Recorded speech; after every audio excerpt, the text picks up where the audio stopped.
Imagine a world where you never have to worry about framing your shot again. Imagine flying at high speeds, dodging obstacles, and capturing every single angle of the environment at the exact same time. For years, drone pilots have had to make a difficult choice.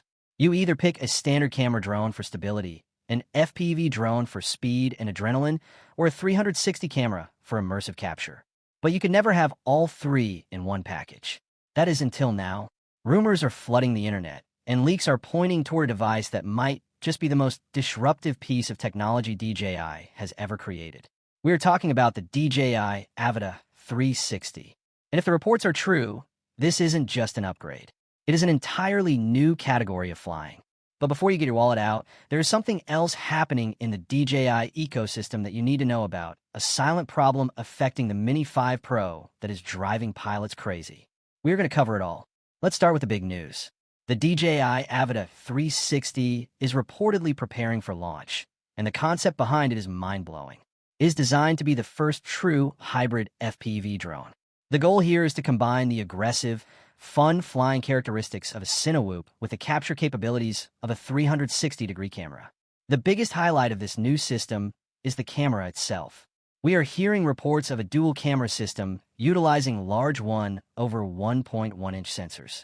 To put that in perspective, that is significantly larger than what you find in most current FPV drones. A larger sensor means better low-light performance, better dynamic range, and a much crisper image. But the magic is in the mechanics. The camera module is expected to rotate or switch modes, allowing you to go from full spherical 360-degree capture to a standard, forward-facing FPV mode. Why does this matter? Think about how hard it is to fly an FPV drone while trying to keep a moving subject in the frame. It takes years of practice. With the Avata 360, that barrier to entry disappears. In 360 mode, the drone is rumored to support 8K recording at 60 frames per second. This is a game changer for content creators. You can focus entirely on the flying experience, navigating through trees, diving down buildings, or chasing cars, and you don't have to worry about where the camera is pointing. The camera sees everything. Later, when you're sitting at your computer in post-production, you can reframe the shot. You can choose to look left, look right, or create a tiny planet effect. You can create multiple different videos from a single flight. This makes it the ultimate tool for high-speed cinematic sequences where second takes are impossible. But what about the traditional FPV experience? DJI hasn't forgotten about that. In standard mode, the drone is expected to shoot 4K video at up to 120 frames per second. That gives you that buttery smooth slow motion that FPV pilots love. It really seems like DJI is trying to eliminate the need for owning two different drones. In terms of design, we're looking at a compact Cinewhoop style. It will likely have full propeller guards, making it safe to fly indoors or near people. However, there is a distinct change in the propulsion system. Unlike the Avata 2 or other similar drones that use 3-blade propellers, this new model is rumored to feature 4-blade propellers. This change is crucial. 4 blades generally provide more grip in the air, improved stability, and a smoother throttle response. It might not be as efficient as fewer blades, but for a drone carrying a heavy 360 camera system, stability is key. The estimated weight is floating around 370 to 380 grams. It's not a sub-250-gram drone, so you'll need to be aware of regulations, but it is still light enough to be portable. Flight time is expected to be impressive for a ducked drone, sitting somewhere between 23 and 25 minutes. If you have ever flown a custom-built Cinewhoop, you know that 5 to 7 minutes is standard. Getting over 20 minutes on a rig like this is revolutionary.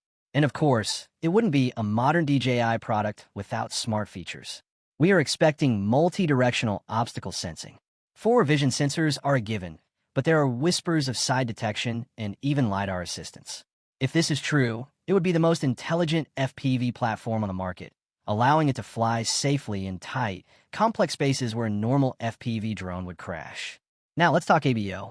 UT the price, because this is where things get interesting. DJI seems to be planning a tiered pricing structure to capture every type of user.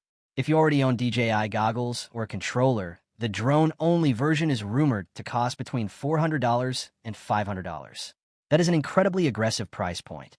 For new buyers, the standard combo, likely including the RC2 controller, is expected to range from $600 to $700.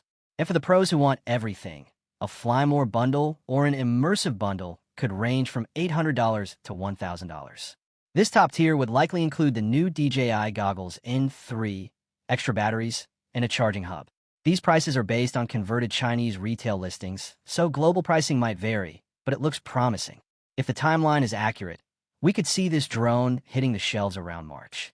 However, while the future looks bright for the Avata 360, the present is looking a bit frustrating for owners of the DJI Mini 5 Pro. A massive problem has surfaced regarding the latest software update, and it serves as a warning for everyone in the DJI ecosystem. DJI recently rolled out the DJI Fly App update version 1.19.5.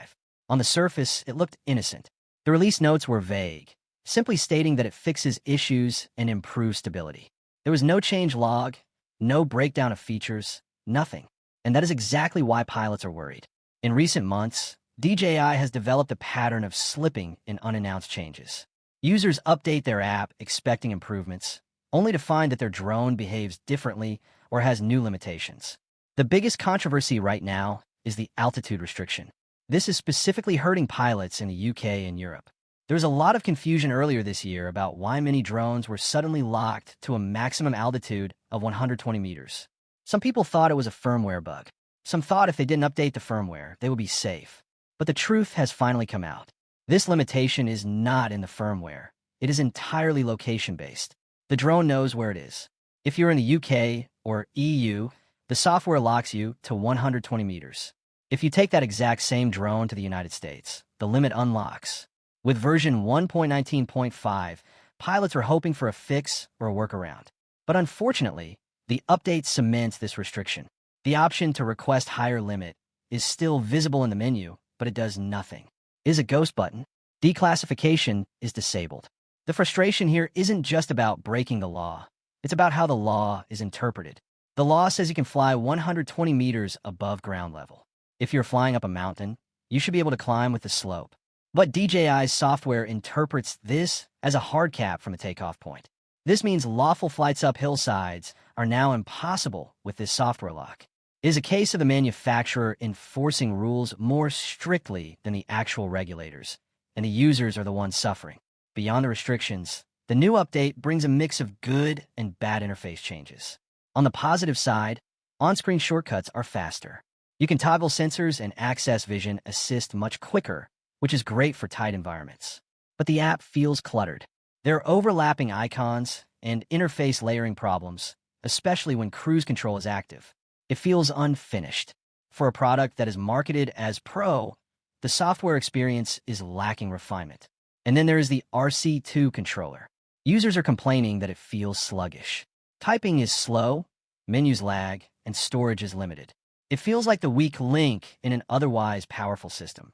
There are also reports of bugs with the dynamic home point feature. This is the feature that updates your home point to your controller's location as you move, which is essential if you're tracking a boat or a car. In version 1.19.5, this feature has become inconsistent. Sometimes it works, sometimes it throws an error. For a safety feature, inconsistency is unacceptable. So what is the verdict? We're at a crossroads. On one hand, DJI is pushing the boundaries of innovation with the upcoming Avata 360, promising a device that could change how we create content forever. On the other hand, their software management on current devices like the Mini 5 Pro feels restrictive and buggy. If you're a Mini 5 Pro user, my advice is to hold off on updating to version 1.19.5 unless you absolutely need to. If your drone flies well right now, don't risk it. As for the Avata 360, get your savings ready. If the leaks are true, March is going to be a very expensive month for us drone enthusiasts. I want to hear from you. Are you excited about the 8K Avata 360, or are you frustrated with DJI's recent software updates? Let me know in the comments below.